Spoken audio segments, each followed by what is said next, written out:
Hello everyone, in this video we will discuss the continuous probability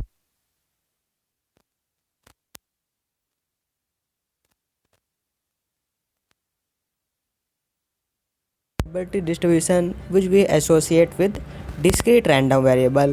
So this is actually depend on what we are using, discrete random variable or a continuous random variable.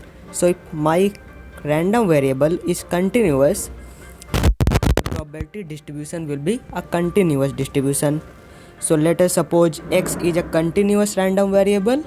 It means it cannot take a finite value, but it is a continuous values. It is taking a continuous values. For example, if I am taking a weight of a student or a height of a student, then these are continuous values. In this case, the probability of a random variable will be p of x into dx.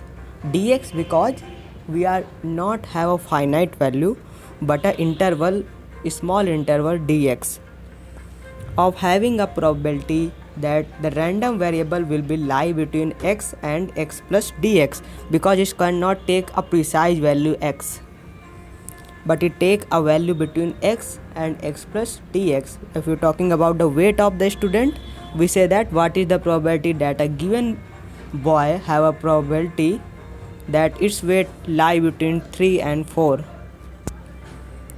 For example, x can be a height of a children in a class or a weight of a student.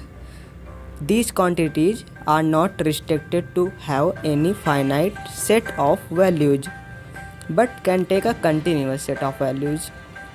Now the normalization condition will not be a summation, but summation change to a integral sign. So in this case we have an integration from minus infinity to infinity all allowed value of the x, in which the probability distribution function is defined. P of x dx must be equals to 1. So that is my normalization condition. So before solving any question, I have to ensure that this condition is followed by the probability distribution function. Then I can define the mean and the mean square and the average of any function by the same argument, by the same analogy, by replacing the summation sign with the integration. So I have a mean of x as integration from x to p of x dx, and mean square value will be integration x square p of x dx. In the same way, the average value of any function will be given by integration f of x p of x dx. For an example, let us solve the Gaussian function, or sometimes called the normal distribution. So the normal distribution is given by p of x given by, let me write the Gaussian function, that is p of x is equals to c e to the power x square divided by 2a square. There is a minus sign that is not written here, so don't confuse with that. That is c e to the power minus x square divided by 2a square, where c is some constant, a is some constant, and what you have to do is to find out what is the mean and square mean of this distribution. So pause the video and comment below what is your answer. So let's solve the question.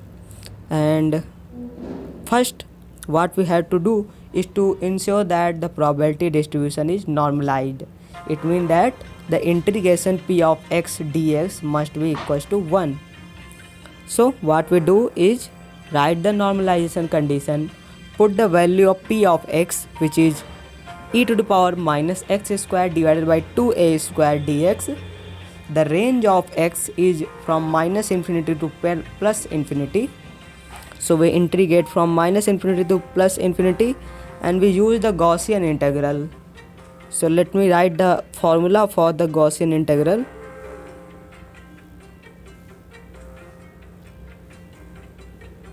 So here we go.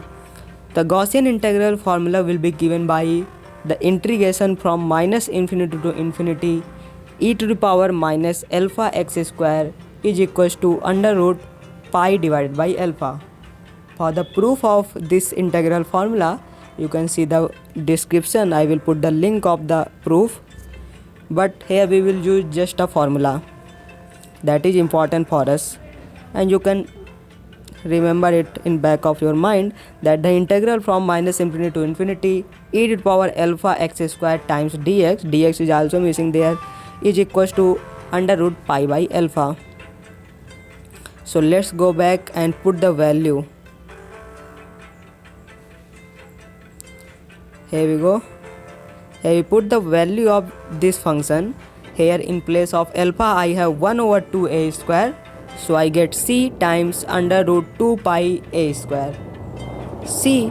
So the c has to be value is equals to 1 over under root 2 pi a square. So that the probability distribution follow the normalization condition. Sometimes c is called the normalization constant that can be determined from the normalization condition. So my normalized probability distribution will be given by 1 over under root 2 pi a square e to the power minus x square divided by 2a square. Now I can find out what is mean. So I write the by definition what is my mean, and you can see that this function is an odd function, so the integral will become 0. Because any function from minus a limit to plus a f of x, if this function is an odd function, this is equals to 0. If this is an even function, this integral is equals to 2 times integral from 0 to infinity f of x. So this is a general property of definite integrals. So the mean is turned out to be 0. Let us calculate the mean square. So we write the general definition of a mean square. In place of x, now we have x square. Now this integral can be calculated as follows using the Gaussian integral. So you can see that if you remember the Gaussian integral, you can find out rest of them. Now what I did is to write the Gaussian integral in a first line and differentiate with respect to alpha both hand side. Because x does not depend on alpha is just a constant, I can write the differentiation inside the integral sign. This does not affect anything. So what I have in a left hand side is d by dA alpha integration minus infinity to plus infinity e to the power minus alpha x square dx, and on the right hand side I have to differentiate with respect to alpha. I take out this differentiation inside the integral, and what I get, what is the d over d alpha of e to the power minus alpha x square. This is minus x square e to the power minus alpha x square. Let me write it here. This is equals to minus x square e to the power minus alpha x square. That is written here, and the minus sign is cancelled out by the right hand side. Let us see what is you get on differentiating on the right hand side. So this is under root pi, which is a constant, and there is 1 over root alpha, and the differentiation will be minus 1 over 2 1 over alpha to the power 3 by 2. This minus and this minus will be cancelled out, and you get the following result. So the integral is turned out to be 1 over 2 under root pi over alpha cube.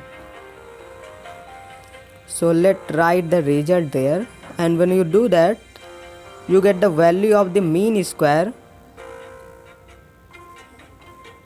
Value of the mean square is turned out to be a square.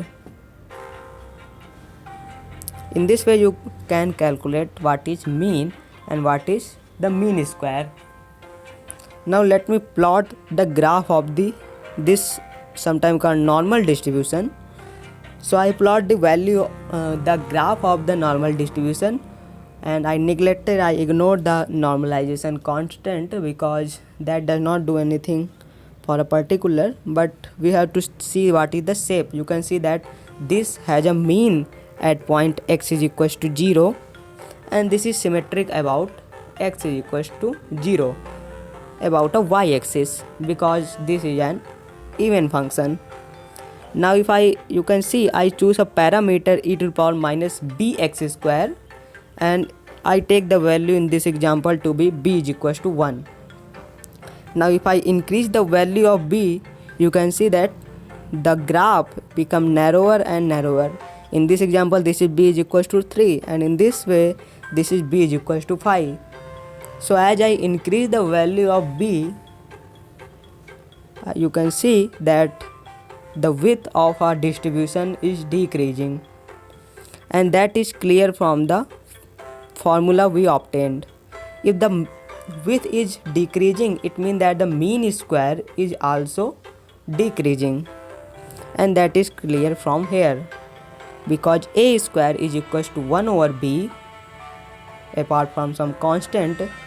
That is clear that if b is increasing, then the mean square will be decreased. So that is an example and how you can interpret the graph with the formula you obtained. So that is all for the continuous probability distribution. Thanks for watching and see you in the next lesson.